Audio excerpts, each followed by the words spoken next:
ব্রিটিশরা যখন প্রথম ইন্ডিয়াতে ভারতীয় উপমহাদেশে ব্যবসা শুরু করতে আসে, এর কিছুদিন পরেই তারা সেখানে স্থায়ীভাবে কিছু জায়গা চায়।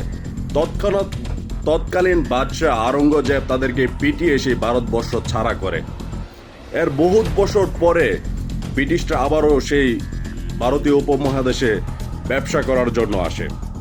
তখন তারা উইন ইন এবং ধাতু নিয়ে ওই সময় এখানে আসে এবং সেই সময়ে সেই সুবেদারদেরকে উইন ইন ডেলে ডেলে খাওয়াইয়া তাদেরকে সেই ঘাটের মাঝে দুইটা জাহাজ বেরোনোর জন্য অনুভূতি পায়।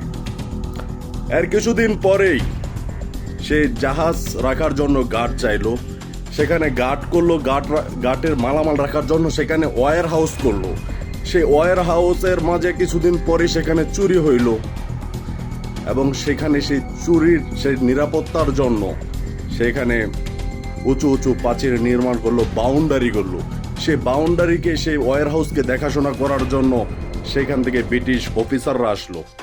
সেই অফিসারদেরকে সেখানে থাকার জন্য বাংলো করা হইল এবং সেই বাংলোর দেখাশোনার জন্য সেখানে ব্রিটিশ সেনাদেরকে আনা হইল এবং তাদের থাকার জন্য উঁচু উঁচু প্রাচীর হইল, অট্টালিকা হইল।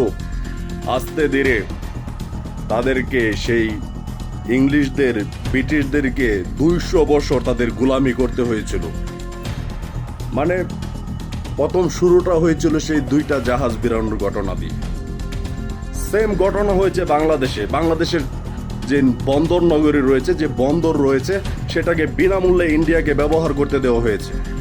বাংলাদেশের উপর দিয়ে এখন যে গতকালকে 23শে জুন 2024 সালে বাংলাদেশের যেই ঘটনাটা হয়েছে, সেটা আসলে একমাত্র মনে হয় না আওয়ামী লীগের লোক ছাড়া এমন কোনো লোক আছে যেটা নিয়ে আসলে তারা মর্মাহত না, এবং সেই বিষয়টা এতটাই সেন্সিটিভ যেটা আপনি আসলে কখনোই সেটা এখন পর্যন্ত উপলব্ধি পর্যন্ত করতে পারতেছেন না।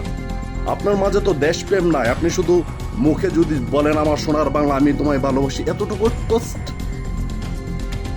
এই যে তাদেরকে ইন্ডিয়াকে যে বাংলাদেশের যে রেল লাইন ব্যবহার করতে দেওয়া হয়েছে, আমরা যদি আমাদেরকে যদি নেপাল 18 কিলোমিটার, জাস্ট 18 কিলোমিটার জায়গা দেয়, 18 কিলোমিটার জায়গা বাংলাদেশকে নেপাল সেই রেল লাইন ব্যবহার করার জন্য দেয়, বাংলাদেশ সব দিক দিয়ে সেইখান থেকে বাণিজ্যিক বহুত সুবিধা পায়। কিন্তু নেপালের মতো ছোট্ট একটা দেশ বহুত বছর ধরেও সে বাংলাদেশকে 18 কিলোমিটার জায়গা সেখানে রেল যোগাযোগ করতে দেয়নি। কিন্তু বাংলাদেশ এই অবৈধ স্বৈরাচার সরকার, এই ফ্যাসিস্ট সরকার বাংলাদেশকে বিক্রি করে দেওয়ার জন্য কোনো ধরনের কোনো কিছুর তারতম্য পর্যন্ত বোধ করেনি।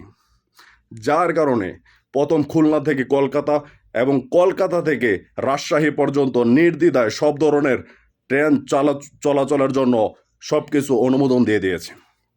এখন মনে করেন ট্রেনের মাঝে করে যাত্রী আসবে, খুব ব্র্যান্ডের মালামাল আসবে, সেখানে বাঙালি কিছু উচ্ছৃঙ্খল বাঙালি সেই ট্রেনের মাঝে হামলা করবে। সেই ট্রেনের নিরাপত্তা দেওয়ার জন্য সোলজার আসবে, ইন্ডিয়ান সেনাবাহিনী আসবে, আস্তে ধীরে সেখানে ঘাঁটি স্থাপিত হবে। তো যেই কথা বলতেছিলাম যে ব্রিটিশরা যে 200 বছর গোলামি করেছে ইংরেজদের, ঘটনা ছিল মাত্র দুইটা জাহাজ ঘাটে বিরাইতে দেওয়ার কারণে। তো বাংলাদেশের যেই পরিস্থিতি, সেই ব্রিটিশদের যেটা